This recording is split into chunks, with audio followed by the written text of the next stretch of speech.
Jadi suatu saat Jibril ini jagongan kira-kira gitu sama Rasulullah. Tahu-tahu langit tuh gemuruh.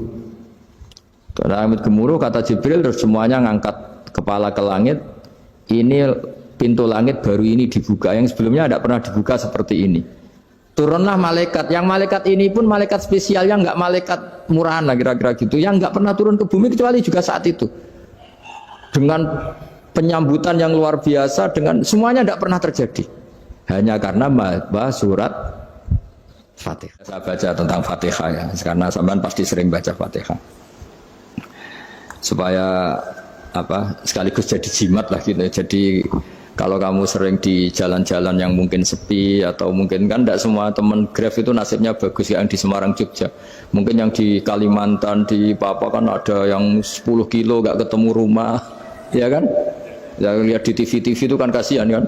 Sudah 10 kilo gak ketemu rumah, penumpangnya kewekar preman tuh kan. Ini makan orang enggak kan gitu. Kan ujiannya dua. Kalau penumpangnya cantik itu ya kecoba syahwat, kalau preman takut. Jadi orang itu selalu ujian itu. Sing sedengan itu kan jarang orang itu. Jadi kalau penumpangnya perempuan cantik ujiannya itu syahwat, kalau preman ujiannya ketakutan. Kalau orang yang lemah bawa uang ujiannya kamu ingin garong. Jadi hidup itu memang semuanya ujian. Liyabluwakum ayyukum ahsanu amala. Makanya saya sering ditanya oleh teman-teman, Gus, nah ujiannya kenal wong wedok elek piye sama? Kenal wong ayu ujiane syahwat, kenal wong elek ujiane ngenyek, itu sama-sama dosa. Syahwat ya dosa, ngenyek juga dosa. Wah elek keriting untune metu ya dosa ngomong gitu. Kadang-kadang orang berpikir enak kancanan wong elek gak dosa. Kata siapa kancanan wong elek itu ya dosa karena bawaannya ngenyek. Ngenyek itu menyepelekan itu. Makanya saya itu ya nggak mau berteman sampean. Nanti kan bawaannya ngenyek atau seneng ya tidak tahu. Ya sudah ada takdir saja kalau ketemu ya tak ulang ngaji gitu. Tapi ini ngaji terakhir, setelah ini ngaji biasa aja, tidak usah resmi gini. Ngaji kok resmi aneh. Pokoknya nanti suatu saat kalau pandemi sudah berlalu saya akan ngaji Rebone, lalu ini ngaji. Ini ngaji yang kurang bagus karena ngatur kiai kurang berkah ini. Nanti tapi ya lumayan lah masih mau ngaji. Ngaji kok tanggal ini jam ini. Sekarang suatu saat kamu tak panggil, Mas Wahyu datang ke sini jam ini tidak mesti bisa. Mungkin pas ada acara apa, oh, maaf ke sini pas ngecek pas apa. Gitu. Jadi ya sudah tapi tak maafkan, enggak apa-apa. Takdir ya. Tak bacakan supaya sampean tahu keramatnya bismillah. Nah, sebelum saya bacakan bismillah Fatihah, tak beritahu tentang ilmu tafsirnya karena ini penting sekali. Fatihah itu dawuhnya Allah, tentu itu dawuhnya Allah. Saya ulang lagi itu kalamullah. Tapi yang sudah diberikan kesampaian ke kita semua. Sehingga seakan-akan itu menjadi dawuhnya kita ke Allah. Jangan salah loh ya. Fatihah itu dawuh Allah tapi sudah diberikan ke kita. Sehingga posisi kita itu yang punya itu. Nah, kenapa ini perlu dijelaskan? Karena nanti ada kalimat iyyaka na'budu wa iyyaka nasta'in. Kalau itu masih kalam Allah, berarti Allah ngomong ke kamu, ngendikan ke kamu, kepadamu aku menyembah. Masa Allah menyembah kamu? Nah, sehingga ilmu tafsir itu menyelesaikan itu dulu ya. Saya ulang lagi ya, sebelum sampean sering baca Fatihah, aku yakin ya sering baca. Tapi barokahnya tidak paham itu tidak pernah janggal. Enggak paham itu ya penting supaya tidak iskal, tidak janggal. Sebetulnya di kalimat itu ada yang janggal. Kalau Fatihah itu kalimatnya Allah atau kalam Allah, bagaimana dengan kata-kata iyyaka na'budu? Masa Allah ngendikan ke kita, kepadamu kami menyembah. Masa Allah menyembah kita? Maka penyelesaiannya secara ilmu tafsir gimana? Semua ulama mengatakan, bukan satu dua, semuanya mengatakan di Fatihah itu semuanya diberi kawalan kalimat. Saya ulang lagi ya, di Fatihah itu semuanya diberi awalan kalimat qulu, katakan wahai hambaku begini. Ya, katakan wahai hambaku begini. Nah, begini ini pelajaran dari Allah yang sudah diberikan ke kita. Terus kita mengatakan bismillahirrahmanirrahim, alhamdulillahirabbil, termasuk kita mengatakan iyyaka na'budu wa iyyaka nasta'in. Jangan bayangkan Allah ngendikan ke kita. Kalau Allah ngendikan kita berarti gini, hei Wahyu, ihdinas siratal mustaqim, tunjukkan saya jalan yang benar. Nah nanti kamu terus, ya Allah, Anda aja minta tolong saya minta tolong siapa kan? Jadi panjang kan? Ya, saya ulang lagi ya. Jadi itu di ulumul Quran diterangkan gimana? sebelum baca Fatihah, ya. Fatihah itu kalamullah, ngendikane Allah, tapi yang sudah diajarkan ke kita dan sudah milik kita, sehingga kalimat itu menjadi milik kita.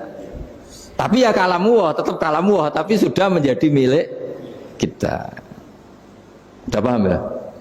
Ya pinter nah.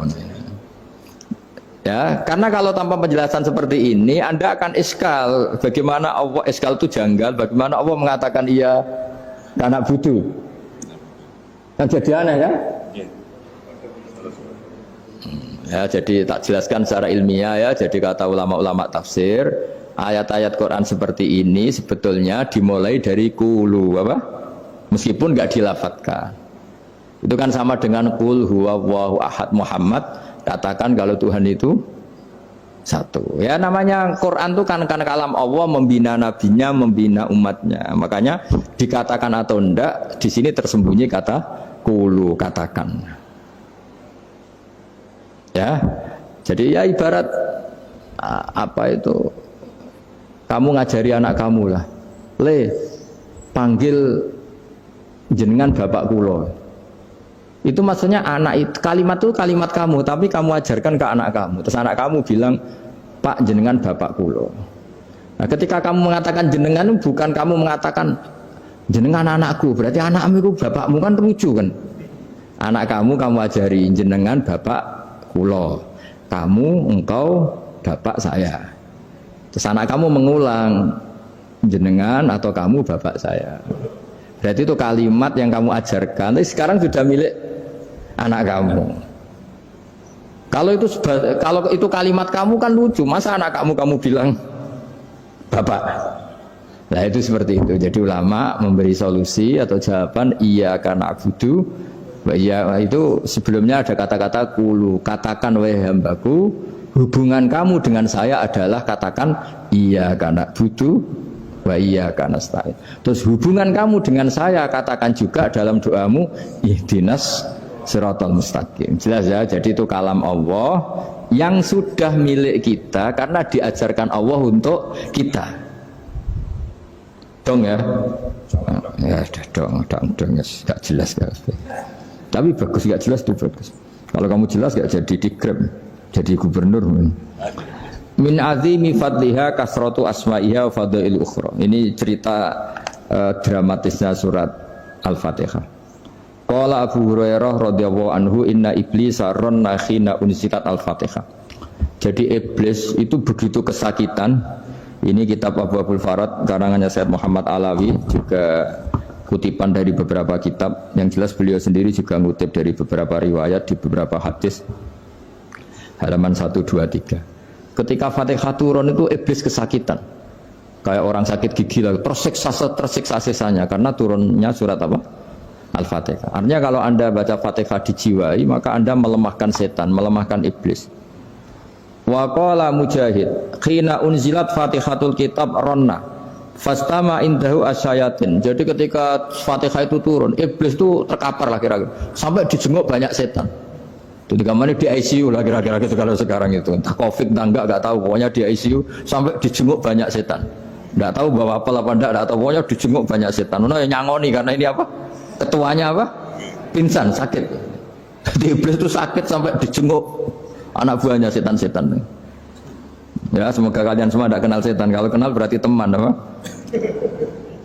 Wa qalu misla dzalik wa qala lahum laisa mimma taquluna syai'un walakin unzilat suratun laisa ajru qailiha illa an harrama alaihi nar jahannam. Saya ini bukan sakit fisik kata iblis. Kamu tidak usah jenguk saya, datangkan dokter terbaik, tidak usah. Saya ini tidak sakit fisik.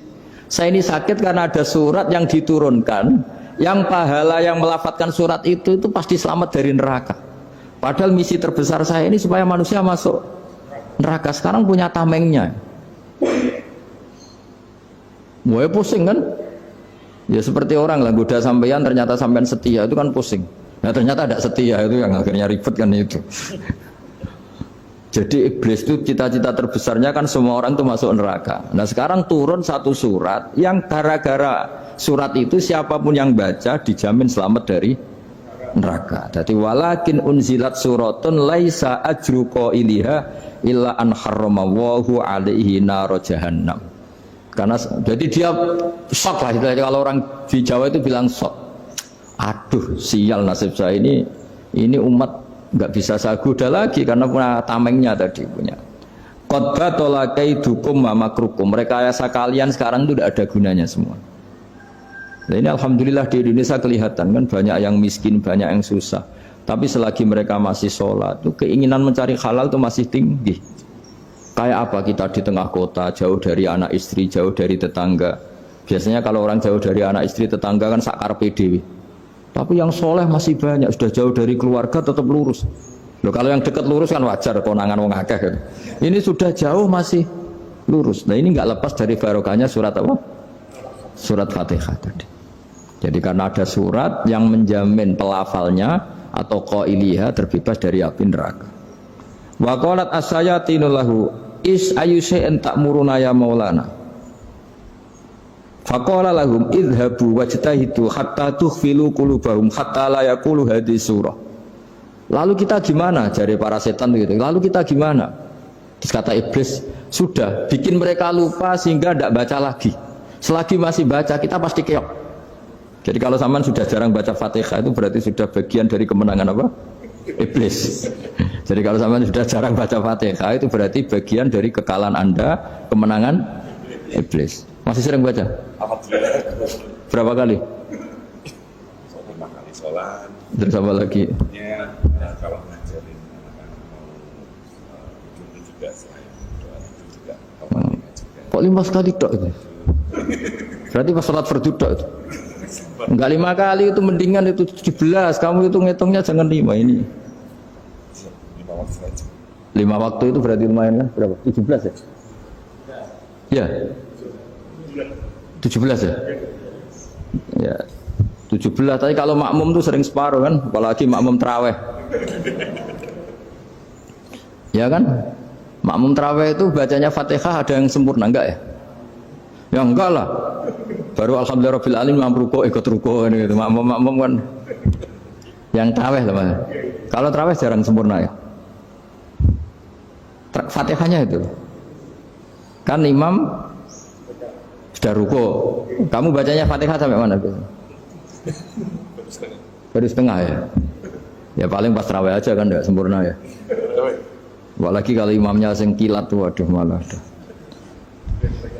Nah ketika Fatihah itu sebegitu keramatnya, sebegitu topnya, itu setan rapat, singkat cerita itu yang tadi dipimpin oleh iblis yang sedang terkapar apa?